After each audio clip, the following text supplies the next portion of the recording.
കേരളത്തിൽ ഏത് രോഗം മൂലമാണ് കൂടുതൽ ആൾക്കാർ മരണപ്പെടുന്നത്?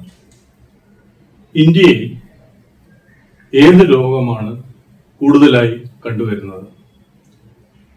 ഇത് രണ്ടിന്റെയും ഉത്തരം ഒന്നാണ്.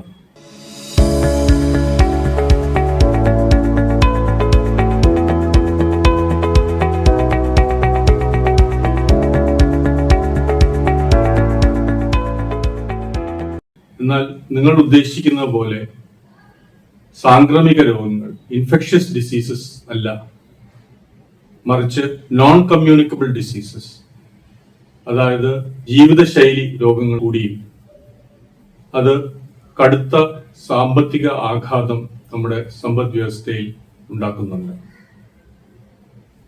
കേരളത്തിലെ കാര്യമെടുക്കാം. 27% മരണവും സംഭവിക്കുന്നത് ഹൃദ്രോഗം മൂലമാണ്, അല്ലെങ്കിൽ diseases of the circulatory system.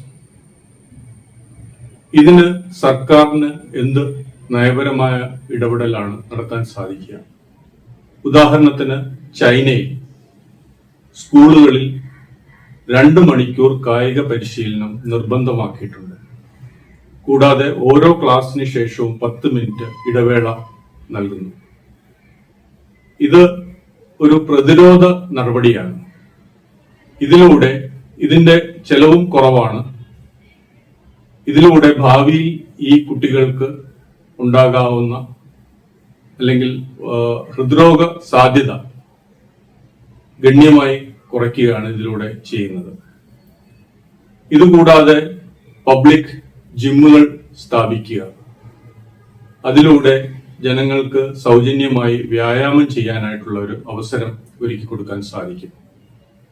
ഇത്തരം നടപടികൾ കൂടുതൽ ആശുപത്രികൾ സ്ഥാപിക്കുന്നതിനേക്കാളും, കൂടുതൽ ആശുപത്രി കിടക്കുകളും മറ്റു സൗകര്യങ്ങൾ സ്ഥാപിക്കുന്നതിനേക്കാളും ചെലവ് കുറഞ്ഞതും ദീർഘകാലം സമ്പദ് വ്യവസ്ഥയ്ക്ക് നേട്ടമുണ്ടാക്കി തരുന്നതുമാണ്.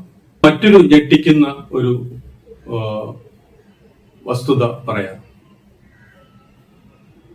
കേരളത്തിൽ ഹോസ്പിറ്റലൈസേഷൻ റേറ്റ് ദേശീയ ശരാശരിയേക്കാൾ 2-3 ഇരട്ടി കൂടുതലാണ്. ഹോസ്പിറ്റലൈസേഷൻ റേറ്റ് കൊണ്ട് ഉദ്ദേശിക്കുന്നത് ജനങ്ങൾക്കിടയിൽ, 1000 പേർക്കിടയിൽ എത്ര പേർ ആശുപത്രി ചികിത്സ തേടുന്നു എന്നുള്ളതിനെ കുറിച്ചുള്ള കണക്കാണ്. കേരളത്തിൽ 60 വയസ്സിന് മുകളിൽ ആശുപത്രി ചികിത്സ പ്രവേശിക്കുന്നവരുടെ എണ്ണം 186, 1186 രേഖപ്പെടുത്തുമ്പോൾ ദേശീയ ശരാശരി 81. ഇനി 45 വയസ്സിനും 60 വയസ്സിനും ഇടയ്ക്കുള്ള വിഭാഗത്തിൽ ദേശീയ ശരാശരി 42, കേരളത്തിന്റെ 103. അതിനർത്ഥം കേരളത്തിന്റെ കുടുംബങ്ങളിൽ നല്ലൊരു ശതമാനം ചികിത്സാ ചെലവുകൾക്ക്, ആരോഗ്യ പ്രശ്നങ്ങൾക്കും ചികിത്സാ ചെലവുകൾക്കും വേണ്ടിയാണ് കൂടുതൽ തുക ചെലവഴിക്കുന്നത് എന്നുള്ളതാണ്. അപ്പോൾ ഈ നോൺ കമ്മ്യൂണിക്കബിൾ ഡിസീസസ്, അതായത് ഹൃദ്രോഗം, അതുപോലെ ഡയബറ്റിസ്, അങ്ങനെ മറ്റ് പല അനുബന്ധ രോഗങ്ങളും ഇത് വർദ്ധിക്കുന്ന സാഹചര്യത്തിൽ സർക്കാരിന് ഈ health economics point of view എടുക്കാവുന്ന 2 നടപടികൾ: ഒന്ന് പ്രതിരോധം, പ്രിവെന്റീവ്, അതാണ് കൂടുതൽ വ്യായാമത്തിനുള്ള സാഹചര്യങ്ങൾ ഉണ്ടാക്കുക എന്നുള്ളത്. അത് സ്കൂൾ തലത്തിലും പൊതുജനമധ്യത്തിലും. ഇത് കൂടാതെ നമുക്ക് ചികിത്സാ സൗകര്യങ്ങൾ മെച്ചപ്പെടുത്താനും ചികിത്സാ ചെലവുകൾ കുറയ്ക്കാനും സർക്കാരിന് കഴിയും.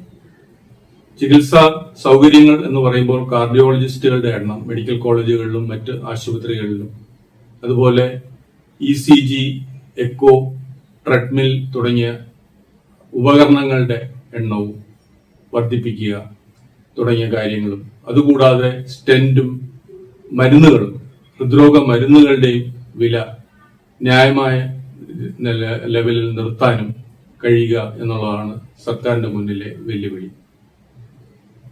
ലളിത ധനശാസ്ത്ര പാഠത്തിന്റെ ഈ എപ്പിസോഡ് ഇവിടെ പൂർണ്ണമാകുന്നു. ഇനിയും മറ്റൊരു വിഷയവുമായി വരുന്നവരെ നന്ദി, നമസ്കാരം.